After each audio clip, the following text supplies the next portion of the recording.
The Nexus station floated in the darkness of space like a metal flower blooming around a dying star. Its silver petals stretched outward for miles, each one a docking bay capable of holding ships from 100 different worlds.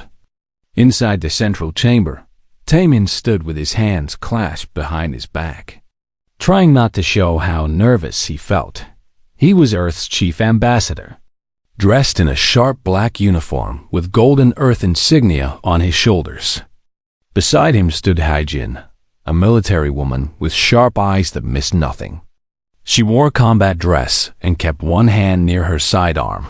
Even though weapons were supposedly forbidden in the diplomatic zones, the chamber was enormous. The ceiling rose so high above them that Taemin could barely see it through the swirling mist that filled the upper levels. Around them sat representatives from dozens of alien species. Some looked almost human.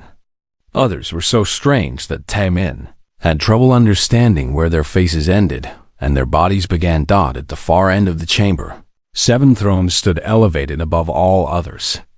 These belonged to the Precursor Alliance, the oldest civilizations in the known galaxy. They had been traveling between stars when humans were still learning to make fire. Elder Vrath rose from the central throne. He was tall and thin, with skin that looked like polished stone. His eyes glowed with a soft blue light that seemed sad somehow. When he spoke, his voice echoed through the chamber without needing any technology to amplify it. "Humanity," Vrath said slowly, "you have come far in such a short time. 50 years ago, you did not know we existed. Now you claim 30 star systems as your own." Taemin felt pride swell in his chest. "We are an ambitious species, Elder Vrath. We do not believe in moving slowly when there are worlds to explore and people to save from the limits of a single planet." A murmur went through the assembled aliens. Some sounded approving. Others sounded concerned. Haijin shifted her weight beside him, a sign she was uncomfortable. "Ambition," Vrath repeated. "Yes, we have seen your ambition. We have watched you establish colonies on worlds that would kill most species within days. We have observed your ships pushing deeper into unexplored space with every passing month. This brings us to why we have summoned you here today." The elder raised one long arm and gestured. The air in the center of the chamber shimmered and changed. Suddenly, a 3-dimensional map of the galaxy hung before them, rotating slowly. Taemin recognized the area of space that humanity had settled. It glowed green on the map. "You approach a region we call the Forbidden's Reach," Vrath continued. His finger pointed to an area of space just beyond human territory. On the map, it was marked in deep red. "We are here to deliver a formal warning. You must not enter this space. You must not establish colonies there. You must not even send survey ships to explore it." Taemin frowned. "With respect, Elder Vrath, space is vast. There are billions of stars in this galaxy. Why would you forbid us from exploring one small region?" "Because something sleeps there," another elder spoke up. This one looked like a creature made of crystal, her voice chiming like broken glass. "Something that has destroyed civilizations far greater than yours. Far greater than ours." "The Harvesters," Vrath said quietly. "That is what we call them, though they have been known by many names throughout history. They are ancient beyond measure. They lie dormant for thousands of years, waiting in spaces between dimensions. But when enough activity stirs them, when enough life gathers in their territory, they wake. And when they wake, they consume everything." Haijin spoke up for the first time. "What exactly are these harvesters? Ships? Weapons? An empire?" Vrath's glowing eyes dimmed. "We do not fully know. The last time they woke was 7,000 years ago. 3 civilizations died completely. 17 billion souls consumed. Their worlds stripped down to bare rock. Even the atmospheres were taken. We barely managed to contain them, to send them back into dormancy. The price was terrible." The chamber fell silent. Taemin felt a chill run down his spine, but he pushed it away. He had heard stories like this before. Every alien species they had met seemed to have some legend about ancient horrors or forbidden zones. Usually, it was just territorial behavior dressed up as protection. "Elder Wrath," Taemin said carefully, "I appreciate the warning, but humanity has faced many dangers in our expansion.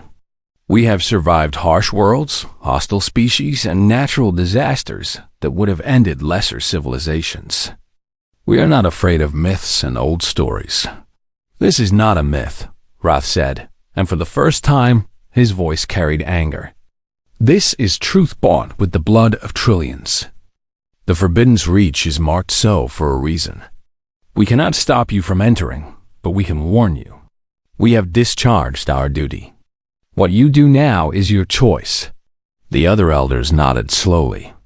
One by one, they turned away from the humans and began speaking among themselves in languages Taemin's translator could not follow.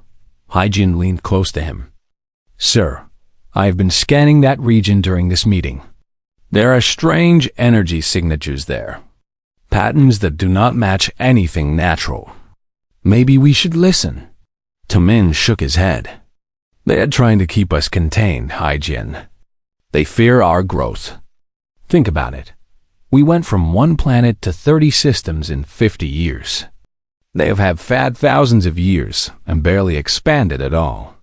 They are afraid we will surpass them. Or maybe they learn caution," Haijin replied quietly, but Taemin was already walking toward the exit. He had a report to send back to Earth. The Colonial Expansion Council would want to know about this conversation, and he was certain they would make the same choice he already had in his mind. The Forbidden's Reach had 3 perfect worlds for colonization. Planets with water, oxygen, and the right temperatures for human life. They were rare treasures in a galaxy where most worlds were frozen rocks or burning gas giants.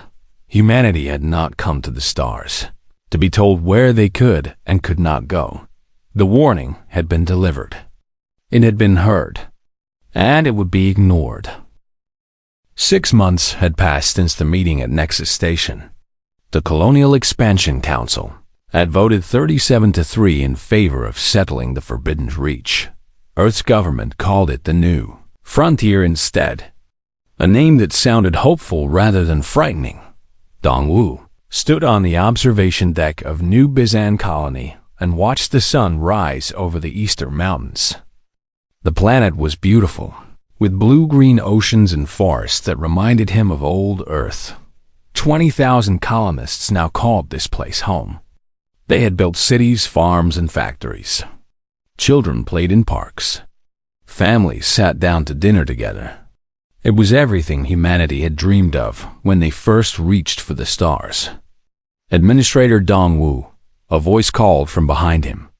He turned to see Mi Rei, the colony's chief scientist, approaching with a tablet in her hands. She looked worried, which was unusual for her. Mi Rei usually wore a smile that could light up a room. "What is wrong?" Dongwu asked. Mi Rei handed him the tablet. "We have been detecting strange quantum fluctuations for the past week. At first, I thought it was just interference from the star's magnetic field. But the patterns are too regular, too organized." Dongwu looked at the data. Waves and numbers that meant nothing to him. "Is it dangerous?" "I do not know," Mi Rei admitted. "I have sent the data to Earth and to the other colonies. Armstrong's Hope and Singju Station are detecting the same thing. Whatever it is affecting the entire region." Before Dongwu could respond, alarms began blaring throughout the colony. His communicator buzzed urgently.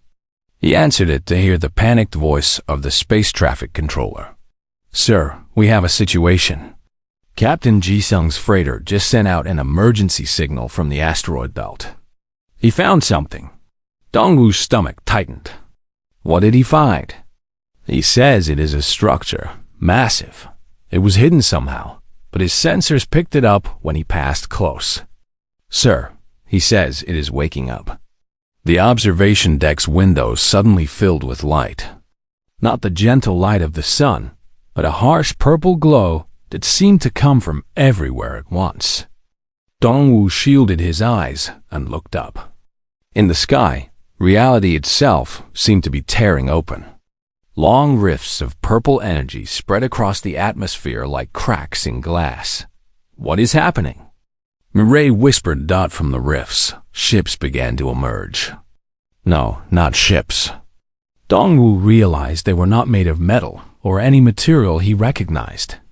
They looked organic, like enormous insects made of black flesh and bone, covered in eyes that glowed with the same purple light. They were bigger than anything humanity had ever built. Some of them were the size of cities that the creatures moved through space with horrible grace. They did not use engines.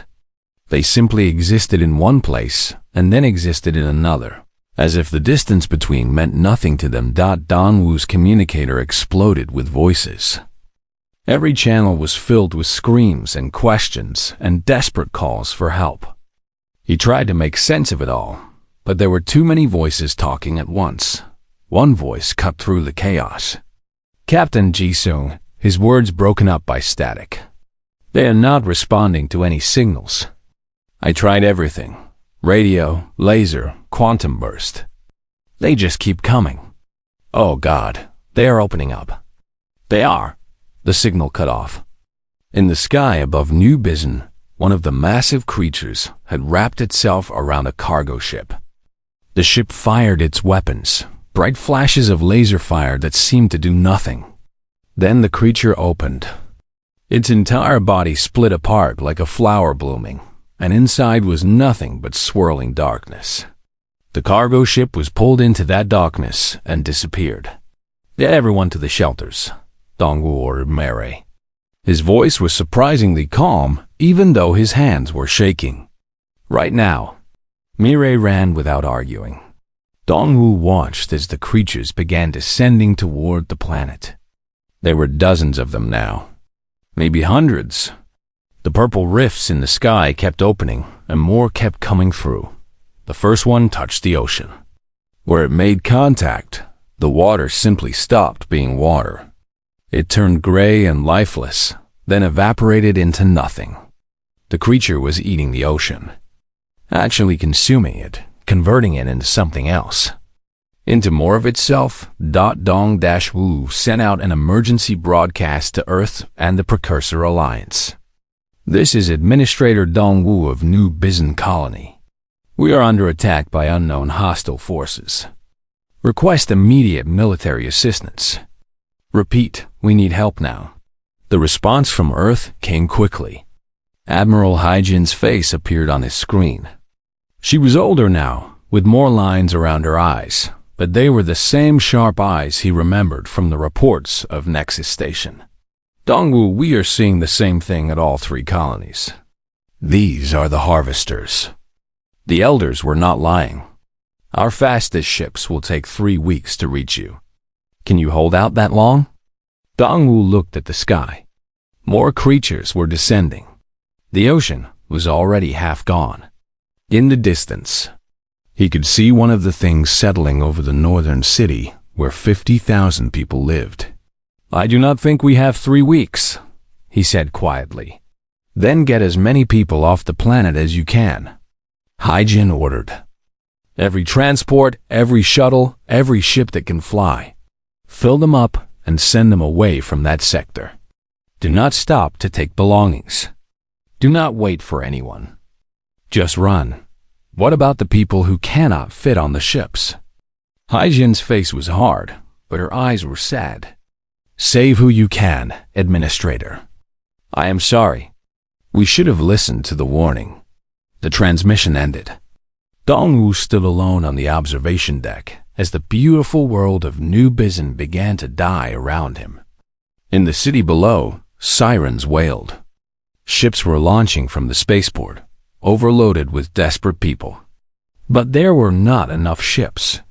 There would never be enough ships.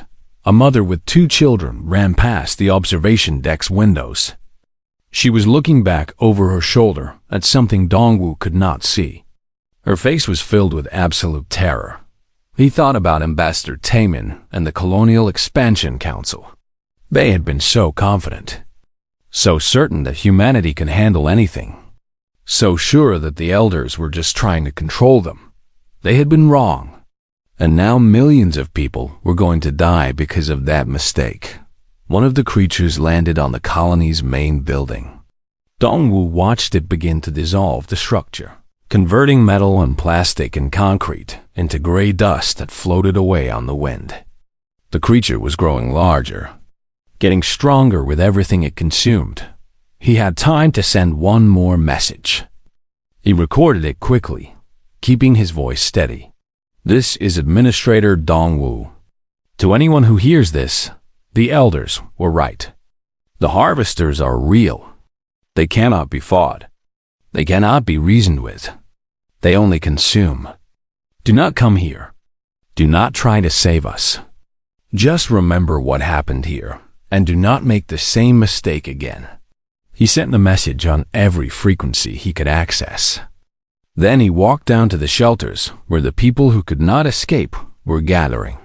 If these were humanity's last hours in the Forbidden's reach, at least he would spend them helping people rather than watching from above. The harvesters came for New Bizen, and New Bizen fell. Admiral Haijin sat in the command center on Earth and watched the reports come in. Each one was worse than the last. New Bizen was gone completely, consumed down to the bedrock. Armstrong's Hope had fallen 3 days later. Now only Jingzhou Station remained, and it would not last another week. The walls of the command center were covered with screens showing data and images. Some screens showed the harvesters themselves, those horrible organic ships that seemed to exist partly outside normal space. Other screens showed lists of the dead. The numbers kept climbing. 1 million, 1.5 million, 1.9 million. A young officer approached her desk. His name was Kyung-soo, a survivor who had escaped New Bizen on one of the last transports out. He had volunteered to return with the military fleet, desperate to help save the people he had left behind. "Admiral, the fleet is ready," he said quietly. "All 60 ships. It is everything we could gather on short notice." Haijin looked at him. Kyung-soo was barely 25 years old. He had lost his entire family on New Bizen. His parents, his sister, his childhood friends. Everyone he had ever known from his home colony was dead or dying. And still, he stood straight and spoke calmly. Humanity could be proud of young men like him, even in their darkest hour. "Tell the fleet commanders to maintain defensive formations," Haijin ordered. "Their primary mission is evacuation, not engagement. If they can save lives, they save lives. If they cannot, they retreat. I will not add more names to that list." Kyung-soo saluted and left. Haijin turned back to her screens. One of them showed a transmission from Chunju Station. A scientist named Youngmi was speaking directly to the camera. She looked exhausted, with dark circles under her eyes, but her voice was steady and professional. "I have been studying the harvesters for 4 days now," Youngmi said. "I have seen them consume ships, stations, and entire cities. I have recorded everything I could. Admiral, they are not machines. They are not even really alive in the way we understand life. They are something else. Something that exists across multiple dimensions at once." Youngmi held up a tablet covered in equations and diagrams. "They function like a single organism spread across countless bodies. Every harvester ship we see is just a finger or a toe of something much larger.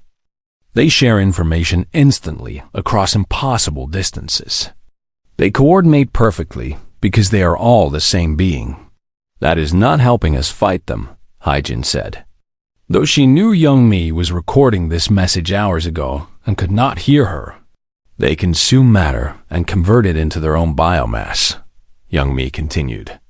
But it is not random. They are organized. They have a pattern. They break down complex matter into simple components and rebuild it as part of themselves. They are converting everything in this sector into one unified ecosystem. They do not do this out of hatred or hunger. This is just what they do. It is their nature. The transmission flickered. In the background, Haijin could hear alarms and screams. Something was happening at the station. "I am sending all my research data now," Youngmi said urgently. "Admiral, please make sure someone continues this work. The harvesters can be understood. And if they can be understood, maybe they can be stopped. Do not let humanity give up. Do not let Earth, the transmission, cut out." Haijin closed her eyes. Another good person gone. Another brilliant mind lost. Youngmi's data was already downloading to the secure servers, but the woman herself was probably dead or dying on Chengdu Station. A communication came in from the Precursor Alliance. Elder Vroth's face appeared on the main screen. He looked exactly as he had 6 months ago, calm and sad and ancient. "Admiral Haijin," Vroth said formally, "we have observed the situation in what you called the New Frontier. The harvesters have fully awakened. We warned your people this would happen." "I know," Haijin said. She was too tired to be angry. "You were right. We were wrong. Are you satisfied?" Wrath's expression did not change. "We take no satisfaction in death, Admiral. But we will not help you. We cannot help you. The last time the Precursor Alliance fought the harvesters, we lost entire star systems. Billions of our people died. We learned then that the only way to survive the harvesters is to avoid them, to leave their territory undisturbed and wait for them to return to sleep. How long will that take? Centuries, perhaps. Maybe longer. The harvesters will consume everything in that region of space. Every planet, every asteroid, every particle of dust. When there is nothing left to consume, they will go dormant again." Haijin felt rage building in her chest. "So you will just abandon those people? There are still 800,000 humans alive in that sector. You have the technology to help save them. If we enter that space, the harvesters will turn their attention to us," Roth replied.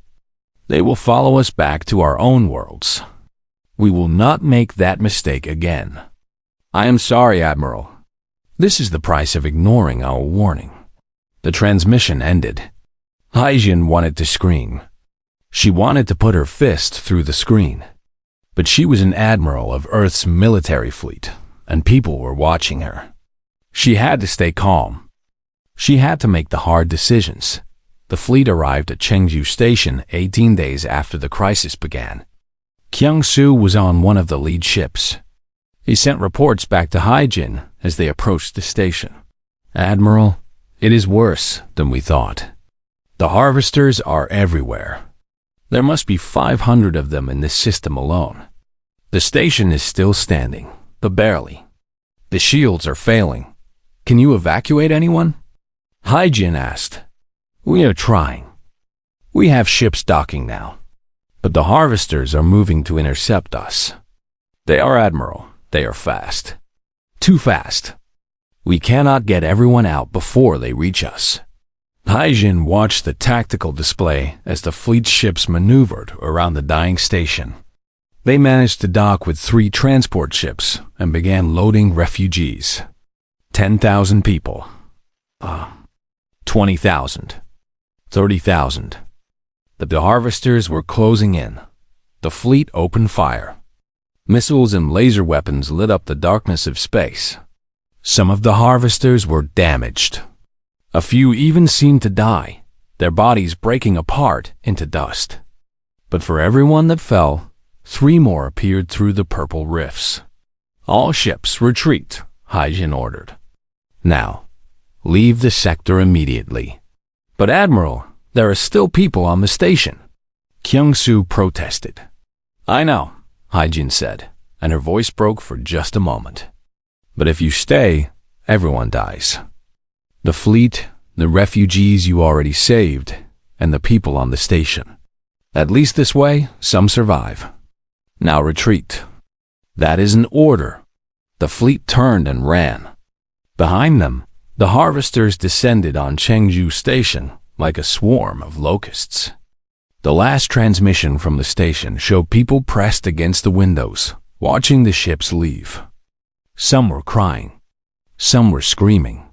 Some just stood there in silence, accepting what was coming. Kyung-Su made it back to Earth 3 weeks later. He went straight to Hyjin's office and submitted his resignation from the military. "I left them behind," he said numbly. "I left them all behind."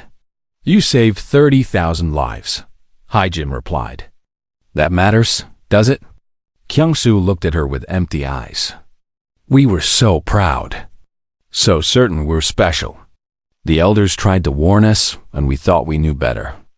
Now almost 2 million people are dead because of our pride. Because Ambassador Taemin could not accept that maybe, just maybe, someone knew more than we did." Hyjin had no answer for that. What could she say? He was right. They had all been right. Earth had gambled with millions of lives and lost terribly. The final count came in 2 months after the last colony fell. 1.9 million dead. 400 billion credits in infrastructure lost. Earth's expansion into space had stopped completely.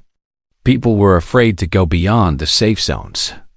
The other alien civilizations looked at humanity with pity and disappointment, and somewhere out in the Forbidden Reach, the harvesters continued their work, converting 3 beautiful planets into a gray wasteland of their own flesh. 18 months had passed since the fall of the colonies. Earth had changed. People walked the streets with their heads down, avoiding eye contact. The government had nearly collapsed twice as people demanded answers and justice. Ambassador Taemin had been stripped of his title and lived in disgrace. Working at a small archive facility, cataloging old data files. It was boring work. Sorting through endless streams of information that nobody would ever look at. But Taemin did not complain. He knew he deserved worse. Every night, he dreamed of the faces of the colonists who had died because he had been too proud to listen to a warning. He was working late one evening when a woman entered the archive. She was young, maybe 30 years old, with wild hair and clothes that looked like she had not changed them in days. She carried a battered tablet and had the slightly manic energy of someone who had not slept properly in a long time. "Ambassador Taemin?" she asked.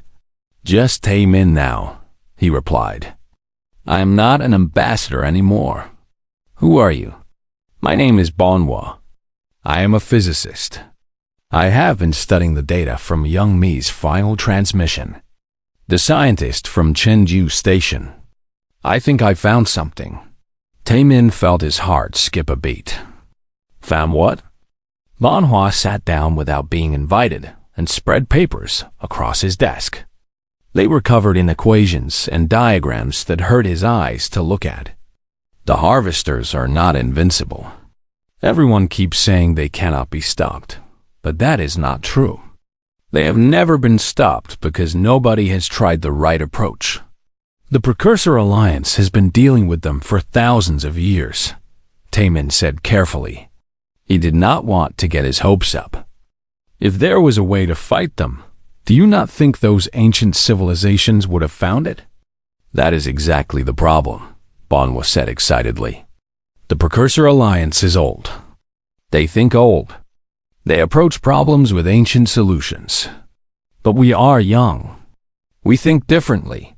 And I believe the difference is what we need. She pulled up a hologram from her tablet. It showed one of the harvesters rotating slowly in 3-dimensional space. Young Mi's research showed that the harvesters exist across multiple dimensions. They are all connected through quantum entanglement. Every single one shares information instantly with every other one. That is why they coordinate so perfectly. Yes, I read the reports, Taemin said. But if they are all connected, how does that help us? It just makes them stronger. It makes them vulnerable, Bonwa insisted. Think about it. They are one organism spread across countless bodies. They share everything. That means if we can introduce something bad into their network, it will spread to all of them. Like a virus. Tamin leaned forward. What kind of virus works on creatures that exist across dimensions? A quantum virus, Bonwa said. I have been working with Sujin, an AI specialist. Together, we think we can create something the harvesters have never encountered before. A pattern of information so chaotic and contradictory that their ordered biology cannot process it. That sounds like science fiction, Taemin said. 6 months ago, everyone said the harvesters were myths and legends. Bonwo shot back. Now we know they are real. Maybe we need to start believing in the impossible. Over the next month, Taemin helped Bonhua gather resources. He used his old connections, called in favors from people who still felt guilty about what had happened. Slowly, they assembled a team. Sujin, the AI specialist, joined them. She was a small woman with a sharp mind and fingers that moved like lightning across keyboards. The key is human chaos, Sujin explained during one of their meetings. Every species thinks differently. The Precursor Alliance species all think in ordered, logical patterns. They are ancient and wise. But humans? We are messy. We contradict ourselves. We make decisions based on emotion and intuition. Our brains are organized in ways that no alien species can fully understand. How does that help us? Taemin asked. Because the harvesters are the most ordered beings in the galaxy, Sujin replied. They are perfect coordination, perfect harmony. If we can introduce human thought patterns into their network, patterns that are fundamentally chaotic and contradictory, their biology will not know what to do with it. They will try to process it and fail. Over and over again. It will create recursive errors throughout their entire system. Bonhua pulled up her calculations. We need to create an artificial intelligence based on human neural patterns. Not a simple AI that follows logical rules, but something that thinks like a human. Something irrational and creative and unpredictable. We load it onto a ship and send it into the Forbidden's Reach. When the harvesters try to consume the ship, they will consume the AI too. And once it is inside their network, it will spread like a disease. Taemin thought about it. The plan was insane. It relied on assumptions about alien biology that nobody could prove. It would cost millions of credits they did not have. And if it failed, it would accomplish nothing except wasting resources. But if they did nothing, the harvesters would sleep in the Forbidden's Reach for centuries, and humanity would forever be known as the species that lost 2 million people because they were too proud to listen. I will present this to Earth's government, Taemin said finally. But I need something from both of you first. I need you to be absolutely certain this can work. Not 80% certain. Not 90%. I need you to stake your careers and your reputations on this plan. Because if I bring this to them and it fails, we will all be remembered as the people who gave humanity false hope. Bonhua and Sujin looked at each other. Then they both nodded. I am certain, Bonhua said. So am I. Sujin agreed that the presentation to Earth's government took 3 hours. Taemin explained everything, using holographic displays and simplified versions of the equations. The government officials listened with skeptical expressions. Some of them looked angry that Taemin had the audacity to show his face after what he had done. When he finished, the Prime Minister spoke. She was an old woman named Ji-won, who had been elected on a platform of accountability and caution. You are asking us to trust you again, Ji-won said slowly. The last time we trusted you, Ambassador Taemin, 2 million people died. Give me one reason why we should not throw you out of this building right now. Taemin met her eyes. Because I am the only one here who understands what those deaths mean. I carry them every day. I see their faces in my sleep. I know what it costs to be wrong. And that is exactly why you should trust me now. Because I will never make the same mistake twice. This plan will work. And if I'm wrong, then I will accept whatever punishment you think is appropriate. But if I am right, we can redeem ourselves. We can show the galaxy that humanity does not just give up. The room was silent for a long moment. Then Admiral Haijin spoke up from the back of the room. I support this plan, she said. We have to try. The alternative is living with this failure forever. One by one, other voices joined her. Not everyone agreed, but enough did. The vote was close, but in the end, Taemin got his authorization. They would build the AI. They would send it to the Forbidden's Reach, and they would see if human chaos was enough to stop the perfect order of the Harvesters. The ship was small and unremarkable, built from spare parts and old military components. It had no weapons, minimal shields, and barely enough fuel to reach the Forbidden's Reach. But it carried something more valuable than weapons. In its central computer core was Woojin, an artificial intelligence unlike anything that ever existed. Sujin had spent 8 months building Woojin. She had scanned the brain patterns of 10,000 human volunteers. Artists and scientists, soldiers and poets, engineers and musicians. She had fed the AI books and music and art from every human culture. She had taught it to dream, to contradict itself, to feel emotions without understanding why. Woojin is not logical, Sujin explained to the gathered officials on launch day. It makes decisions based on incomplete information. It changes its mind. It creates things for no practical reason.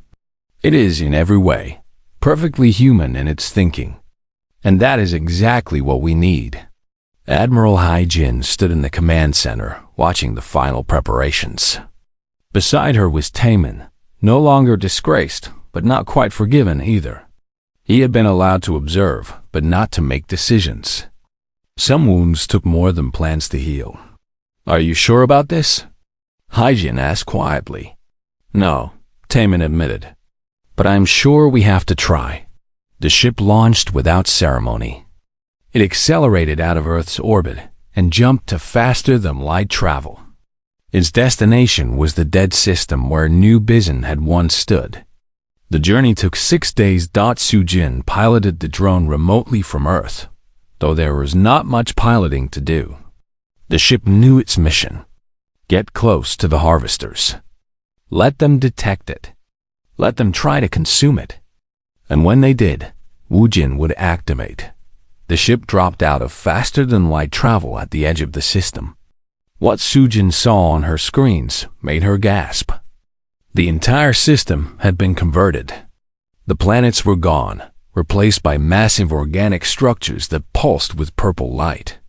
The Harvesters filled the space between, thousands of them, maybe tens of thousands. They had turned an entire solar system into a living organism. Beginning approach, Sujin said. Her voice was calm, but her hands were shaking. The ship moved deeper into the system. For the first few hours, nothing happened. The Harvesters seemed to ignore the small vessel. Then, suddenly, 3 of them broke away from the main swarm and headed toward the ship. They have detected us, Sujin reported. Contact in 10 minutes. In the command center, everyone held their breath. Taemin watched the screen showing the approaching Harvesters. They looked exactly as they had in the recordings from the colonies. Black organic bodies covered in glowing eyes, moving through space with impossible grace. The first Harvester reached the ship. It wrapped around the vessel like a hand closing into a fist. Then it began to open, that horrible splitting motion that revealed the darkness inside. Woojin, activate, Sujin commanded. The AI came online. Through the ship's sensors, Wu Jin perceived the harvester trying to consume the vessel. It felt the creature's biology reaching out, trying to break down the ship's matter into simple components. And Wu Jin began to communicate. It did not speak in any language. It spoke in pure data, quantum information that flowed directly into the harvester's network. But the information was chaos. Contradictions and paradoxes and impossible concepts.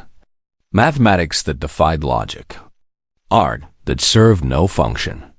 Emotions without cause. Dreams that made no sense. The harvester hesitated. For the first time in its existence, it encountered something it could not process. The data from Wu Jin was spreading through its network, and the network was trying to make sense of it. But human thought did not make sense. It was beautiful and terrible, and utterly incomprehensible to a being of pure order. On Earth, the monitoring equipment began showing readings that nobody had expected. The quantum signatures of the harvesters were changing, fluctuating, breaking down. "It is working," Bonwell whispered. "Oh my God, it is actually working." In the Forbidden Reach, the harvester released the ship. It began to convulse, its body twisting in ways that looked painful. The other harvesters nearby turned toward it, trying to understand what was wrong. And when they connected to it through the quantum network, they were affected too. Wu Jin was spreading, not just to the harvesters near the ship, but to all of them. Every single harvester in the system. They were all part of the same network, and the network was being flooded with human chaos. The harvesters began to attack each other. They could not understand what they were experiencing, and their nature was to consume anything they did not understand. They tore into each other, converting their own biomass, trying desperately to eliminate the source of the error. But there was no single source. Wu Jin was everywhere. It had become part of their quantum network. Every time they tried to delete it, it reappeared somewhere else. It learned and adapted, using human creativity to find new ways to survive. It sang nonsense songs through the network. It painted abstract patterns in pure data. It told stories that had no endings and asked questions that had no answers. Within 3 days, the harvesters in the system had consumed 70% of their own biomass. The massive organic structures they had built began to collapse. The purple rifts in space started closing within a week. The last harvester in the system tore itself apart and dissolved into dust. The command center on Earth erupted in cheers. People who had not smiled in 18 months were crying and hugging each other. Sujin slumped in her chair, exhausted but triumphant. Bum was laughing and crying at the same time. Admiral Haijin allowed herself a small smile. "Send a transmission to the Precursor Alliance. Tell them the Forbidden Reach is clear." The response from Elder Vrath came 6 hours later. His face on the screen showed an expression nobody had ever seen on a precursor before.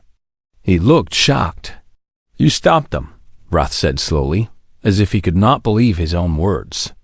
"You actually stopped the harvesters." "How?" Taemin stepped forward to answer. "We used the one weapon you never thought to try, Elder Vrath. We used ourselves. Our chaos. Our irrationality. Our humanity. We tried to fight them with logic and order," Vrath replied. "We tried to match their perfection with our own ancient wisdom. It never occurred to us that chaos could be a weapon. Maybe that is the difference between us," Taemin said. "You have lived for thousands of years. You have learned to be careful and wise. But we are young. We still believe that impossible problems can have impossible solutions." Over the next month, scientists from across the galaxy came to study what humanity had done. They analyzed Wu Jin's code. They examined the remains of the harvesters. And they all reached the same conclusion. The harvesters were not gone, but they were changed. The quantum virus had permanently altered their network. They would never wake up the same way again. The threat that had terrified the galaxy for millennia had been neutralized by a species that had only been traveling between stars for 50 years. The Forbidden Reach was renamed. Some wanted to call it the New Hope or the Second Chance. But the name that stuck was humanity's proving ground. It was a reminder of both the terrible price of pride and the incredible power of determination. Tay-min stood before the memorial that had been built on Earth. It listed the names of all 1.9 million colonists who had died. He placed his hand on the cold stone and closed his eyes. "We did it," he whispered. "It does not bring you back. It does not make up for what I did. But we did not let your deaths be meaningless. We learned. We grew. We became worthy of the sacrifice you made." Admiral Hyjin found him there an hour later. "The Precursor Alliance has sent an official invitation," she said. "They want us to join them as full members. They say humanity has proven it has wisdom to match its courage." "What did you tell them?" Tay-min asked. "I told them we would accept, but on our terms. No more forbidden zones without explanation. No more secrets kept because we are young. If we are going to be part of the galactic community, we are going to be equals." Tay-min smiled. "And they agreed?" "They did not have much choice. 3 other species have already contacted us. They want to join our colonies. They want to learn how we think. Apparently, chaos is suddenly very popular in the galaxy." They stood together in silence, looking at the memorial. The sun was setting behind it, casting long shadows across the names. "You know what the strangest part is?" Tay-min said. Elder Vrath's warning was clear, and the outcomes were devastating. But if we had listened, if we had never gone to the Forbidden Reach, the harvesters would still be sleeping there, waiting. One day, someone else would have woken them up. And that species might not have found the solution we did. "So our mistake saved the galaxy?" Hyjin asked. "Maybe. Or maybe it just means that even our worst failures can lead to something good, if we are willing to learn from them and keep trying." Hyjin looked at him. "You are not the same man who stood in Nexus Station and dismissed Elder Vrath's warning." "No," Tay-min agreed. "That man died with 2 million colonists.